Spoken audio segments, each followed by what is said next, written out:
বিষয়ের উপর।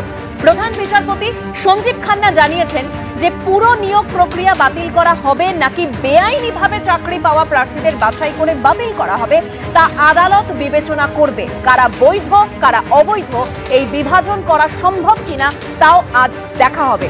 এই মামলার আজ শুনানি রয়েছে। আজকের এক্ষেত্রে কতটা গুরুত্বপূর্ণ দিন আজ আমরা আলোচনা শুরু করব অবশ্যই শ্রমিক বাগচিকে দিয়ে। দেখুন, আমি প্রথমেই বলবো যে এই যে মামলাটা, এটা একটি খুবই গুরুত্বপূর্ণ মামলা। এই 26,000 যে চাকরি বাতিলের যে মামলা আপনারা দেখেছেন, এটা হাইকোর্ট হয়েছে, এখন সুপ্রিম কোর্টে পেন্ডিং রয়েছে। আমার যেটা মনে হয়, বিভিন্ন সময় হাইকোর্টে বিভিন্ন রকম সওয়াল এই মামলার ক্ষেত্রে হয়েছে। অনেক অ্যাডভোকেটরা তাদের পক্ষ থেকে সওয়াল করেছেন।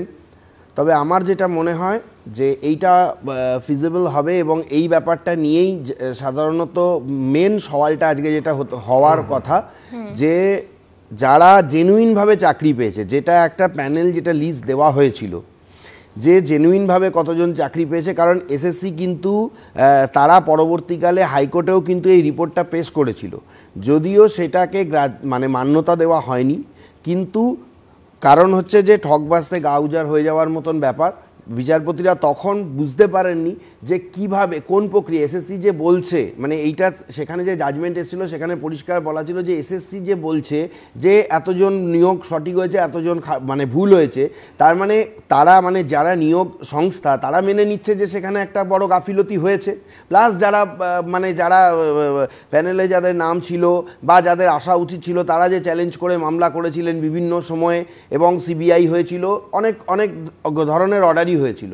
তবে আমার মনে হয় যে এই মামলার ক্ষেত্রে সবথেকে বড় বিচার্য বিষয় এটাই হতে যাচ্ছে, যারা অন্যায়ভাবে চাকরি পেয়েছে, এবং সুপ্রিম কোর্টও এই জায়গাটায় পৌঁছানোর চেষ্টা করবে। দেখুন, একটা চাকরি, সরকারি চাকরি সবারই পাওয়া, এটা একটা খুব কঠিন ব্যাপার। এর আগেও আমরা দেখেছি প্রাইমারির যে মামলা, সেই মামলা যখন হেয়ারিং হয়েছে তখনও সুপ্রিম কোর্ট বলেছে যে সরকারি চাকরি এইরকম যদি হয় তাহলে তো এই ব্যাপারগুলোকে তাহলে তো এই এসএসসি বা প্রাইমারি বোর্ডগুলোকে প্রায় বন্ধই করে দিতে হবে। শ্রমিকবাবু, যেটা দাঁড়াচ্ছে যে গোটা দায়িত্বটা এসএসসি কে নিতে হবে, কারণ তারা কোথাও গিয়ে তারা মানছেন যে কিছু বিষয় এখানে গাফিলতি হয়েছে। সমীর চট্টোপাধ্যায় রয়েছেন আমাদের সঙ্গে। সমীর বাবু, না, দেখুন, সম্পূর্ণ বিচারাধীন বিষয়।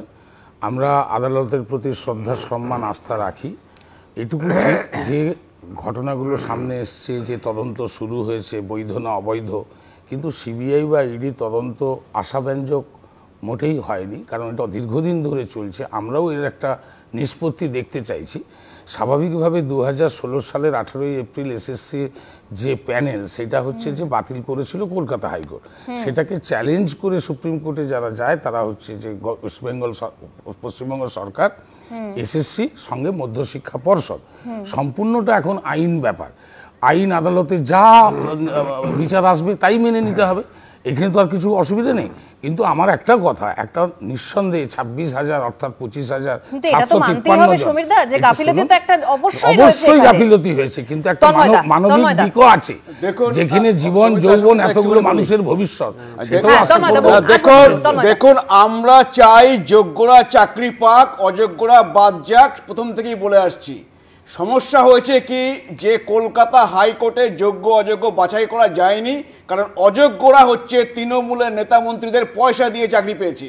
সেই জন্যে এসএসসি তাদেরকে বাছাই করেনি, এই সরকারও করেনি, সেইটাই সমস্যা সৃষ্টি করেছে।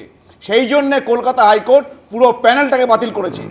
এরপরে আপনারা জানেন সুপ্রিম কোর্টে গিয়ে এখন এসএসসি নাকি সুর গাইছে যে আমরা আলাদা করতে পারবো, আমাদের একটু সুযোগ দেওয়া হোক, আমরা আলাদা করে দেখাবো। তো সেই সুযোগ তারা পেয়েছে। এবার হচ্ছে আমরা জানতে চাই যে তারা আলাদা করতে পারছে কিনা এবং কোর্টে তাদের সন্তুষ্ট কিনা। কারণ আমরা সেদিকে আমাদের নজর থাকবে, কারা যোগ্য কারা অযোগ্য সেটা আলাদা করা যাচ্ছে কিনা। আজকে শুনানি রয়েছে, একদিকে যেরকম শুনানি রয়েছে, অন্যদিকে আরো একটি বিষয় যথেষ্ট চিন্তার, কারণ বাংলাদেশে যেভাবে যা পরিস্থিতি, যে অশান্তির পরিস্থিতি, হিন্দুদের উপর লাগাতার আক্রমণ চলছে, কট্টরপন্থী যারা মৌলবাদীরা রয়েছে লাগাতার হুঁশিয়ারি দিয়ে চলেছেন, আর ইতিমধ্যে 1, 2, 3 করতে করতে 5 জন জাল পাসপোর্ট কাণ্ডে গ্রেপ্তারের সংখ্যা ক্রমশ বাড়ছে, আর এই সঙ্গে এই প্রশ্ন উঠছে, যারা ধরা পড়ছে তারা কি নেহাতি চুনোপুটি? এত বড় চক্রের কিংপিন কে? মাথা অবধি কি পৌঁছবেন তদন্তকারীরা, নাকি নিচু তলাতেই সীমাবদ্ধ থেকে যাবে তদন্ত? পাসপোর্ট জালিয়াতিতে গতকাল বেহালার পর্ণশ্রী থেকে দীপঙ্কর দাস নামে এক ব্যক্তিকে গ্রেপ্তার করেছে পুলিশ। ধৃতের বিরুদ্ধেও জাল নথি তৈরির অভিযোগ রয়েছে। তল্লাশি চালিয়ে তার কাছ থেকে কম্পিউটার, ল্যাপটপ, একাধিক রাষ্ট্রায়ত্ত ব্যাংকের জাল সিল, জাল পাসপোর্ট ও ভুয়ো নথি মিলিয়ে মোট 3000 নথি উদ্ধার করা হয়। আর অভিযুক্ত দীপঙ্করকে গতকাল ব্যাংশাল আদালতে তোলা হলে সরকারি আইনজীবী দাবি করেন, একা দীপঙ্কর দাসের কাছ থেকে জাল পাসপোর্ট নথি মিলিয়ে প্রায় 3000 জাল নথি উদ্ধার করা হয়েছে। আশঙ্কা প্রকাশ করে তিনি বলেন, শুধু কলকাতাতেই যদি এই পরিমাণে জাল নথি থাকে তাহলে গোটা রাজ্যের কি অবস্থা? অভিযুক্তের আইনজীবীর দাবি, ধৃত একটি বেসরকারি কোম্পানিতে চাকরি করেন, তিনি এসবের সঙ্গে কোনোভাবেই জড়িত নন। দুপক্ষের সওয়াল শুনে 26 ডিসেম্বর পর্যন্ত ধৃত দীপঙ্কর দাসের পুলিশ হেফাজতের নির্দেশ দেন বিচারক।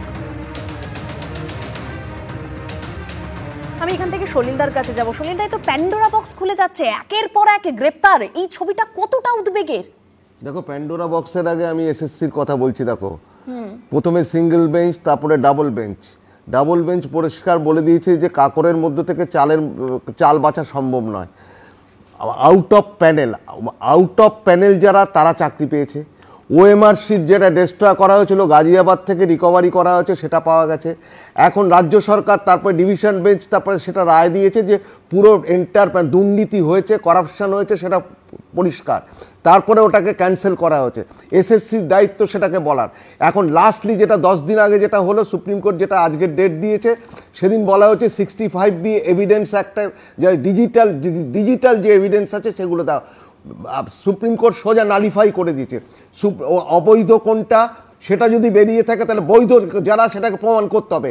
3 থেকে 53, 4 থেকে 56, এবং যারা আউট অফ প্যানেল তারা চাকরি পেয়েছে। সুতরাং এখানে করাপশন হয়েছে, এটা তো গেল। এইবার তোমার এই পাসপোর্টের কথা বলছি। পাসপোর্টে দেখো, প্রথম কিন্তু সমরেশ বিশ্বাস আর তার ছেলে নর্থ 24 পরগনা বর্ডারিং এরিয়া বাংলাদেশে, তারা কিন্তু ফার্স্ট ইনভলভ। তাদের রেসপন্সিবিলিটি প্রথমে ফিক্স আপ করা গেছিলো।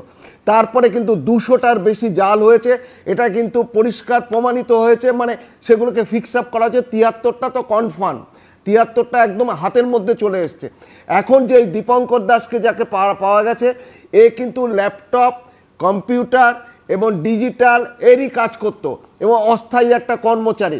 এর কালপেবিলিটি কিন্তু একদম পরিষ্কার সামনে চলে এসছে। এর যে অপরাধ, এবং এই অপরাধের সঙ্গে পুলিশের যে ব্যাপারটা আছে, সেটা হচ্ছে verification, residential verification. Residence, false রেসিডেন্সের অ্যাড্রেস দিচ্ছে। সেই ফলস রেসিডেন্সটা কি হচ্ছে, যখন পোস্ট অফিসে যাচ্ছে, অস্থায়ী যারা কর্মচারী তারা সেগুলো নিয়ে তাদের এজেন্ট আর সাব এজেন্ট যারা আছে তাদের হাতে দিয়ে দেয়, বলে যে আমরা এটা পৌঁছে দেবো। সেইগুলো সেই সাব এজেন্টদের পৌঁছে যাচ্ছে এবং বাংলাদেশিদের হাতে পৌঁছচ্ছে।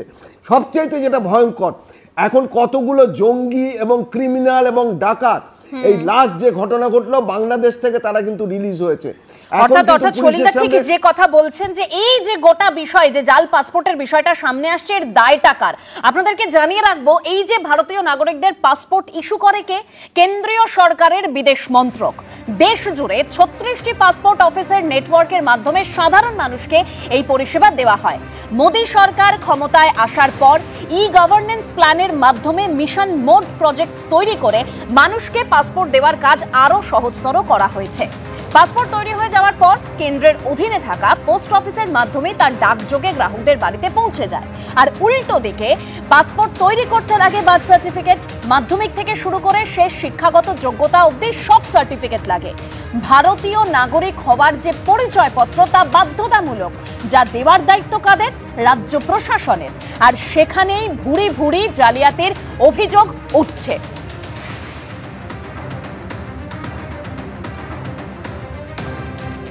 অর্থাৎ যা বোঝা গেল, কেন্দ্র রাজ্য ভুরি ভুরি জালিয়াতির অভিযোগ কিন্তু দুতরফেই। তন্ময়দা, দেখুন, আমি জানি না আপনি পাসপোর্টের জন্য অ্যাপ্লাই করেছেন কিনা। আমার 1991 সাল থেকে পাসপোর্ট আছে এবং বহুবার সেই পাসপোর্ট রিনিউ হয়েছে। আজকে যদি আপনি একটা অনলাইনে পাসপোর্টের অ্যাপ্লাই করেন, তাহলে আপনাকে পাসপোর্ট সেবা কেন্দ্রে একটা অ্যাপয়েন্টমেন্ট পাবেন। সেই অ্যাপয়েন্টমেন্ট যখন পেলেন, সেখানে গিয়ে আপনার সমস্ত অরিজিনাল ডকুমেন্টস তারা নেবে, নিয়ে পুলিশ ভেরিফিকেশনে পাঠিয়ে দেবে। এবার পুরো কাজটাই হচ্ছে পুলিশের সেখানে আপনার বাড়ি গিয়ে চেক করবে আপনার অ্যাড্রেস ঠিক আছে কিনা, আপনার সেটা বলছি রেসিডেন্স, তারপরে হচ্ছে আপনার এই বার্থ সার্টিফিকেট, আপনার মাধ্যমিকের সার্টিফিকেট বা যে সমস্ত একাডেমিক সার্টিফিকেট, তারপরে আধার কার্ড, প্যান কার্ড, যেগুলো সব ভেরিফাই করতে হবে তাদেরকে। করার পরে যখন পুলিশ যখন গ্রিন সিগন্যাল দেবে যে না এটা হচ্ছে সবকিছু ঠিক আছে, আমরা হচ্ছে স্যাটিসফাইড, তখন হচ্ছে পাসপোর্ট সেবা কেন্দ্র তারপরে পাসপোর্টটাকে ইস্যু করে। এইটা হচ্ছে পদ্ধতি। তাহলে এর মধ্যে দুটো জিনিস হচ্ছে সব থেকে বড় গুরুত্বপূর্ণ, একটা হচ্ছে এই ডকুমেন্টগুলো বানানো, সেই ডকুমেন্টগুলো, আর হচ্ছে পুলিশ ভেরিফিকেশন। পুলিশ সেগুলো ধরবে যে সেগুলো জেনুইন না সেগুলো হচ্ছে ফেক। তো আরো একটা তথ্য তো রয়েছে তন্ময়দা, পাসপোর্টটা তৈরি হয়ে যাওয়ার পর তো পোস্ট অফিসের মাধ্যমেই সেটা ডাকযোগে গ্রাহকদের কাছে পৌঁছয়।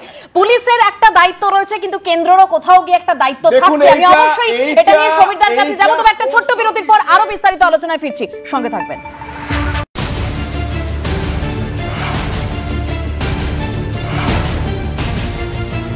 সংখ্যাটা হিউজ, কলকাতা এবং জেলা সবটাই। পূর্ণ দায়িত্ব রাজ্য সরকার।